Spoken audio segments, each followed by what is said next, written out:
Selamat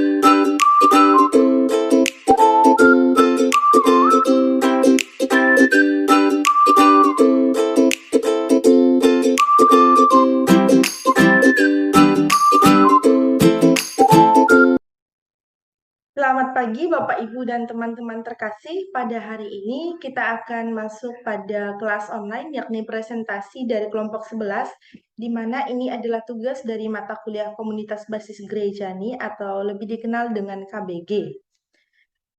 Presentasi kali ini akan membahas dua hal. Nah, perkenalkan kami dari kelompok 11 dengan dua anggota, yakni saya sendiri, Flariana Rina, NIM 2010153, dan rekan saya, Petronila Wanti, NIM 201011144. Kami dari PKK 4 semester 6, dengan dosen pengampu Bapak Yohanes Chandra Kurnia Saputra MAG. Mohon nanti kepada teman-teman untuk menyimak video ini agar dapat menjadi pembelajaran bersama.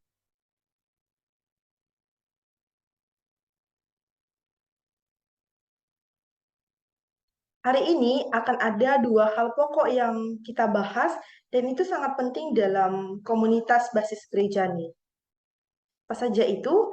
Yang pertama ada mekanisme penyehatan dalam KBG atau komunitas basis Gerejani, dan yang kedua adalah pengorbanan dan daya memanggul salib. Kita akan masuk pada materi pertama, yakni yang akan disampaikan oleh saya, mekanisme penyehatan dalam komunitas basis Gerejani.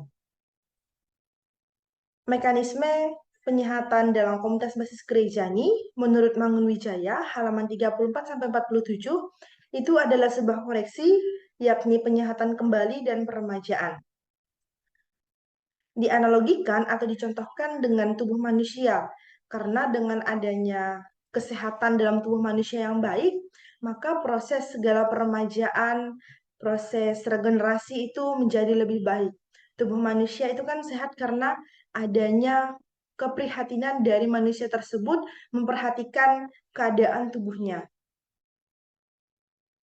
Maka dari itu, tubuh manusia itu adalah persekutuan yang bersifat organisme yang hidup secara sehat dan segar. Hal itu diperoleh dari proses koreksi dan kritik, kemudian dari pembentulan dan pencatatan, dan yang ketiga adalah kesalahan dan usaha perbaikan. Ketiga hal ini membentuk sebuah tubuh manusia itu agar sehat dan proses peremajaan itu lebih baik. Maka ditarik kesimpulan bahwa semuanya ini adalah hal vital yang menentukan hidup mati manusia. Dengan koreksi, kritik itu dapat membuat tubuh manusia itu menjadi lebih baik. Tentunya hal itu dilakukan dengan proses dan cara yang secara manusiawi itu baik. Yang kedua, yang pertama diperlukan mekanisme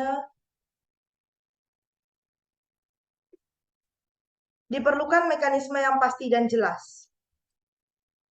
Proses perbaikan peremajaan harus terjamin jalan salurannya dan dijalankan sungguh-sungguh. Bahkan secara vitalitas, kehidupan umat kita dapat diukur derajat sampai di mana kesempatan dan penerimaan serta pengolahan koreksi dan kritik diberikan.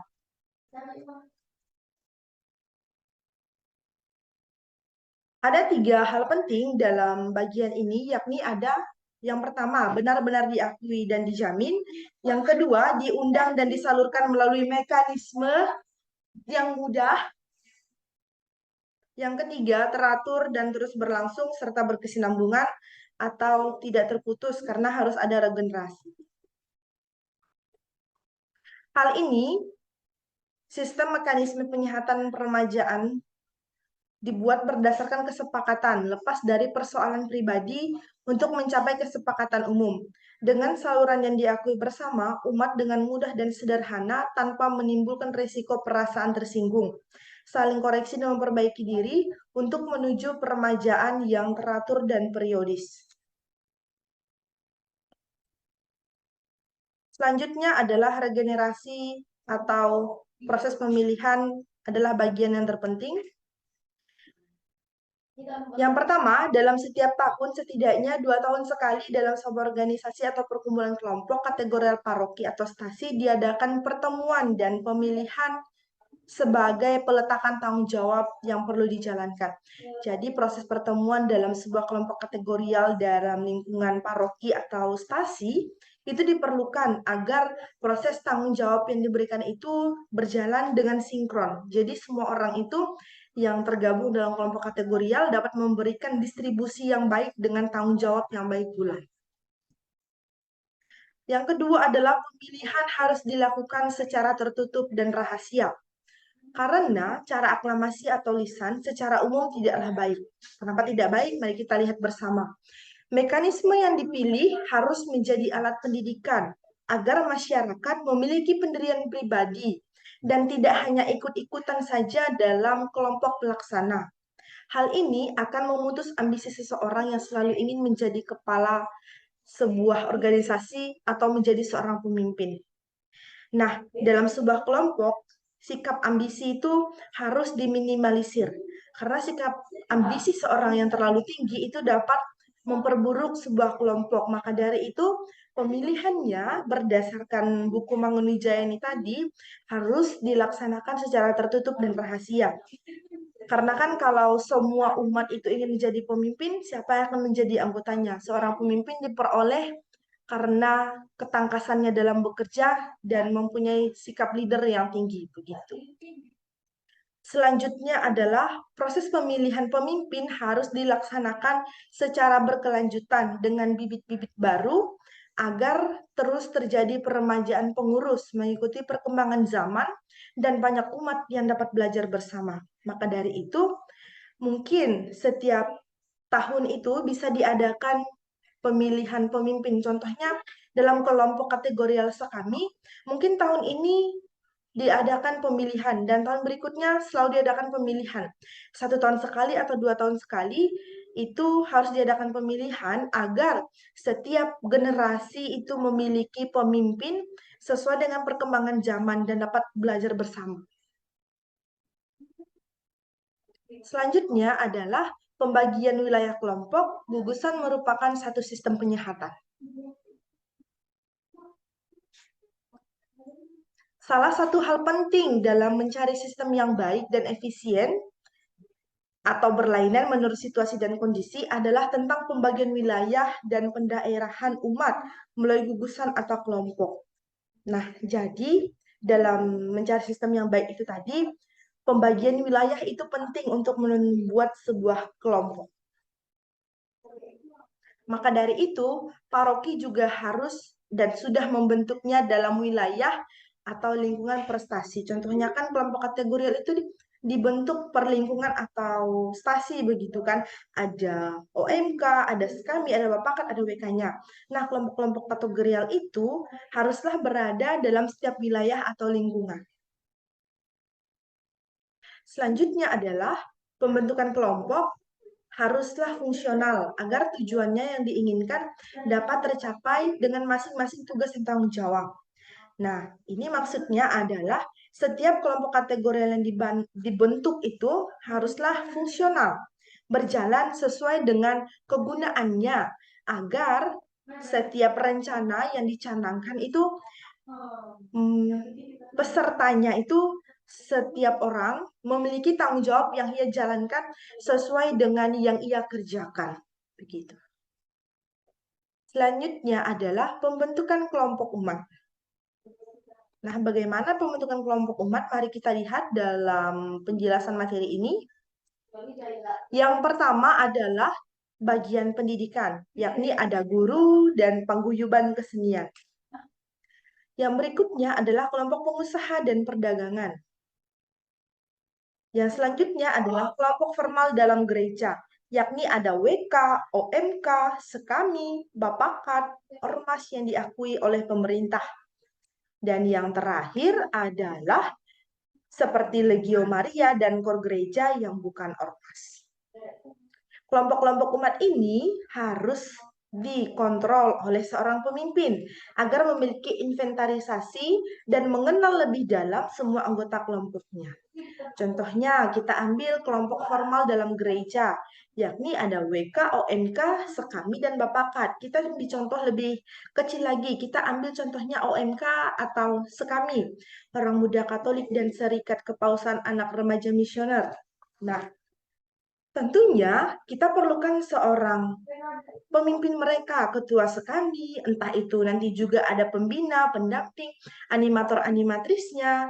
Nah, semuanya itu berperan penting karena dengan adanya seorang pemimpin yang mengepalai mereka, semua bentuk inventarisasi dan tanggung jawab mereka dalam melaksanakan tugas seperti katekese atau komunitas basis gerejani ini dapat berjalan dengan lancar. Satu orang itu sebagai leader yang mengkoordinasikan semua anggotanya. Tuh. Yang keempat adalah sikap terhadap kritik. Biasanya, seorang pemimpin menolak berbagai bentuk kritik dikarenakan orang yang memberikan kritik adalah bawahannya. Nah, biasanya kan seorang pemimpin itu berpikir ia lebih tinggi daripada bawahannya itu tadi. Makanya tidak mau menerima kritik orang lain. Dan ini adalah habitus kita ketika kita menjadi seorang pemimpin. Maka dari itu habitus kebiasaan ini tadi, kita sebagai seorang pemimpin yang terlalu meninggikan diri itu tidak baik. Saran dari orang lain itu tentunya tidak selamanya itu buruk dan menjatuhkan kita. Mungkin itu dapat menjadi proses pencatatan baru bagi kita bahwa kita harus berubah. Maka dari itu, sebagai umat dengan pemikiran yang sehat, kita harus menganggap segala kritik sama harganya dan bobotnya, karena terkadang kritik juga mengandung nilai positif. Nah, kan tidak setiap kritik itu mengandung hal yang buruk bagi kita. Terkadang kritik itu juga membangun hal positif. Apa yang perlu kita perbaiki, apa yang itu salah, tetapi ada orang yang mengoreksi kita, itu baik karena orang memperhatikan kita. Sebenarnya kita harus bersyukur jika umat saling mengkritiki, karena umat kita sudah cerdas menilai segala perbuatan yang dijalankan umat itu sesuai atau mengembangkan tidak, seorang pemimpin itu sudah mengepalai dengan baik atau tidak sebuah kelompok kategorial. Karena kan semuanya itu ditujukan untuk perkembangan gereja dan umatnya. Tetapi seyogyanya kita lebih bahagia dengan umat yang kritis dan dinamis daripada umat yang vakum. Ingat bahwa manusia adalah makhluk paling nakal di antara sekian juta makhluk hidup lainnya, tetapi juga lebih dicintai oleh Tuhan. Tuhan sangat mencintai manusia ya, maka dari itu menjadi kritik dan dinamis, cerdas itu baik bagi umat karena saling memperhatikan dan menghargai setiap bentuk kinerja. Gitu. Selanjutnya adalah kritik dan kelangsungan hidup persekutuan. Yang pertama, prinsip koreksi dan penyembuhan diri adalah suatu perkara tunggal dengan peremajaan organisme yang erat hubungannya dengan kelangsungan hidup menjadi dorongan untuk menjadi lebih dinamis. Yang kedua, soal peremajaan diri dan penyediaan calon pemimpin merupakan tugas dan indikator penting agar kelangsungan umat menjamin kontinuitas. Peremajaan diri itu kan adanya regenerasi, kemudian penyediaan calon pemimpin merupakan tugas dan indikator penting karena dengan adanya pemimpin yang baru dan bibit-bibit yang baru, maka terciptalah sebuah komunitas atau kelompok kategorial yang sistematika pelaksanaannya itu runtut dan dengan tugas yang jelas. Begitu. Yang ketiga adalah jaminan akan kelangsungan kelihatan, di mana orang tidak lagi berkata, semua bergantung pada saya, tetapi dengan tentram menyaksikan, tanpa saya semua berjalan lancar terus. Kita ini kan bukan satu-satunya patokan, karena orang lain bisa menjadi seperti kita, maka kita juga harus menanamkan dalam diri mereka bahwa tanpa saya semua berjalan dengan lancar. Regenerasi itu penting untuk menumbuhkan bibit-bibit baru yang siap menjadi leader atau pemimpin.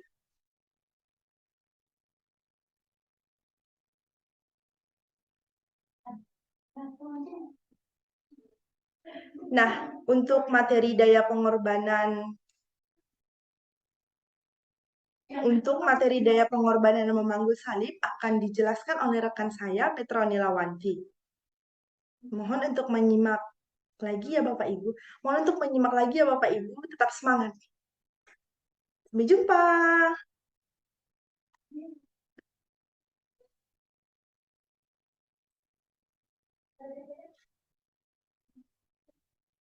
Perkenalkan, nama saya Petroni Lawanti dengan NIM 201011144. Saya akan melanjutkan penjelasan dari teman saya, Flariana Rina.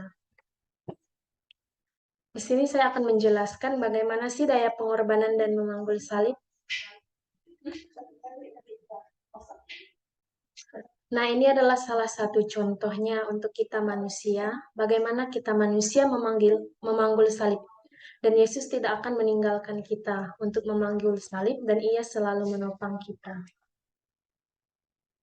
Ada indikator penting dan menentukan agar tahu sampai mana kualitas umat adalah ketahanan dan kemampuan mereka untuk berkorban, menanggung penderitaan, dan semangat yang mereka tampakkan dalam menghadapi malapetaka serta kesengsaraan. Maksud kalimat ini adalah bagaimana sih kita manusia ini mampu bertahan untuk menanggung penderitaan yang kita hadapi sekarang ini. Pada poin pertama, semangat salib bisa kita dilihat dari alat ukur keberhasilan. Di sini ada 4. Yang pertama itu, tidak setiap malapetaka dan kesengsaraan bisa disebut salib anugerah Tuhan atau kegagalan. Maksud dari kalimat yang pertama ini, penderitaan dan kegagalan jangan serta-merta kita anggap sebagai suatu kesengsaraan, melainkan lebih ke cara untuk meraih keberhasilan dan motivasi diri. Yang kedua itu, dalam sebuah organisasi bersama, umat kita tidak boleh menerapkan siasat mencari untung, cari sukses, atau hanya pengaruh belaka. Maksud dari kalimat yang kedua ini, dalam sebuah kebersamaan, hendaknya kita harus mengutamakan anggota kelompok daripada kepentingan pribadi atau diri kita sendiri. Dan yang ketiga itu, Yesus memberikan peringatan pada kaum Farisi yang hanya memburu dan mengandalkan diri pada prestasi belaka tanpa mengindahkan inti dan maksud dalam kehendak Tuhan. Maksud dari slide ketiga ini artinya, kita sebagai bagian dari KBG harus lebih mampu mengendalikan diri dan menjadikan Yesus sebagai sentral utama. Contoh utama kita adalah kegagalan salib, adalah kejayaan Paskah. Ini adalah suatu misteri kepercayaan, tidak bisa diukur dengan apapun. Maka dari itu, umat harus berikhtiar.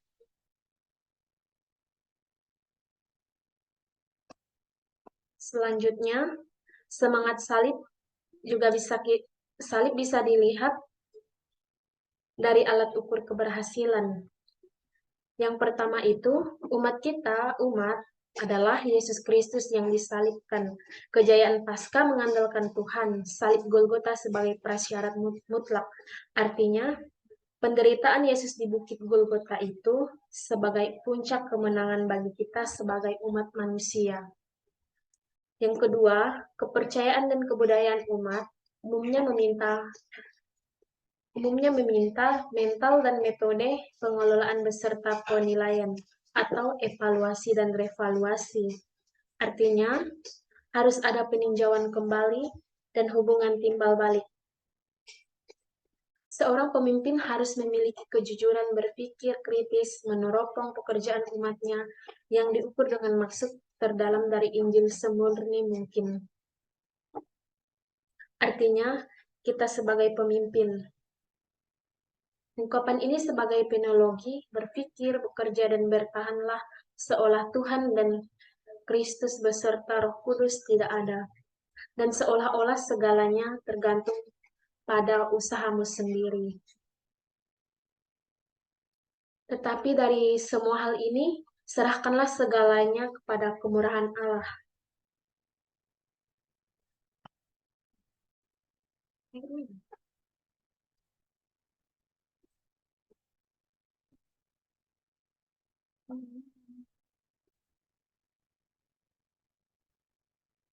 Yang kedua itu ada daya tahan umat. Di sini digambarkan bahwa setiap umat memanggil salibnya masing-masing. Pemimpin umat seyogyanya selalu mencatat sampai di mana derajat ketahanan umat dalam berkorban bagi sesama. Kurban misa berhubungan dengan kurban salib. Sebab di kayu saliblah Kristus menjadi kurban bagi keselamatan kita. Di salib itu, Kristus menyampaikan kepada kita pahala pengorbanannya itu. Kurban Kalvari dipersembahkan kepada Allah Bapa oleh Kristus bagi kita. Melalui persembahan tersebut, kita menerima kekayaan pengorbanan Kristus atau mempersembahkan diri kepada Allah. Yang ketiga itu ada mekanisme. Poin yang pertama itu ada ketahanan dan kemampuan berkorban dapat bersifat kuratif, pengobatan sesudah penyakit ada, dan preventif atau kewaspadaan yang mendahului.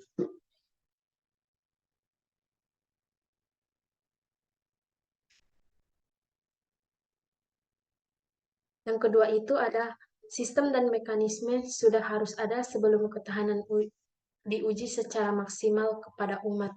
Maka perlu diciptakan gerak dan sistem yang disesuaikan zaman yang memiliki tantangan.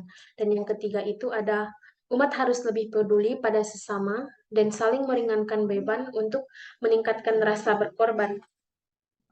Nah, dari ketiga poin ini kita bisa mengambil maknanya bahwa dengan saling membantu, kita itu sebagai umat harus saling membantu.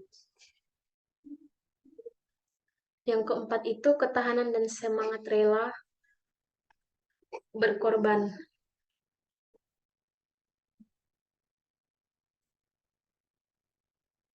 Ada poin penting yang harus kita lihat di sini. Ada penderitaan pertama bisa bersifat yaitu ada penderitaan jasmani atau kemiskinan.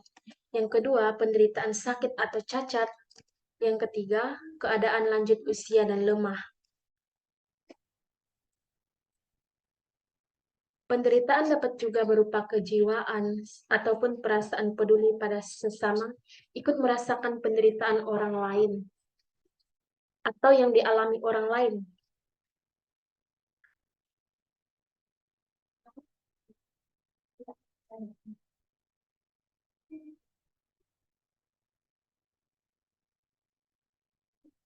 Gereja itu adalah instansi keagamaan yang sangat memperhatikan kaum papa atau miskin dan terpinggirkan.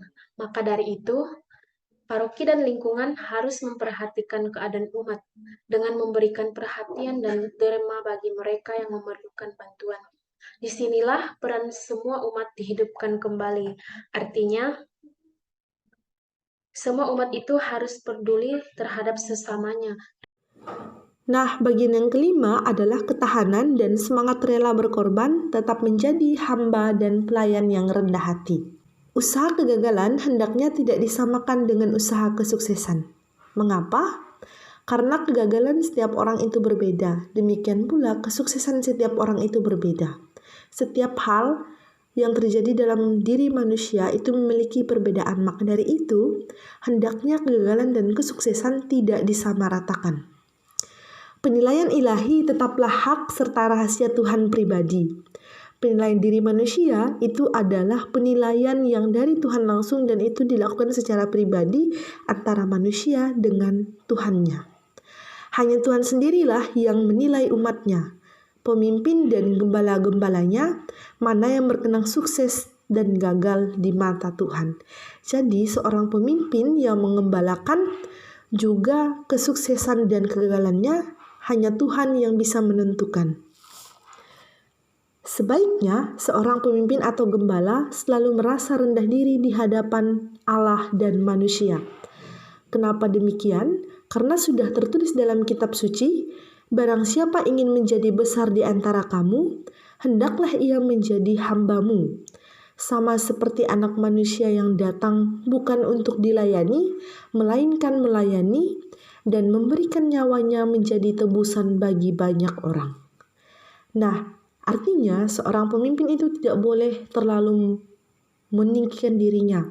Sifat egoisme, sifat ingin menang sendiri bagi seorang pemimpin itu tidak boleh, karena ia harus merasa rendah diri dan saling belajar. Di hadapan Allah, ia harus merendahkan diri, dan di hadapan manusia demikian pula.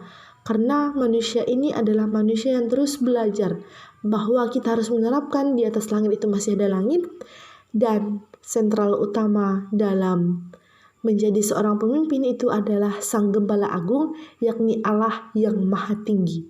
Manusia itu tidak ada apa-apanya di hadapan Allah.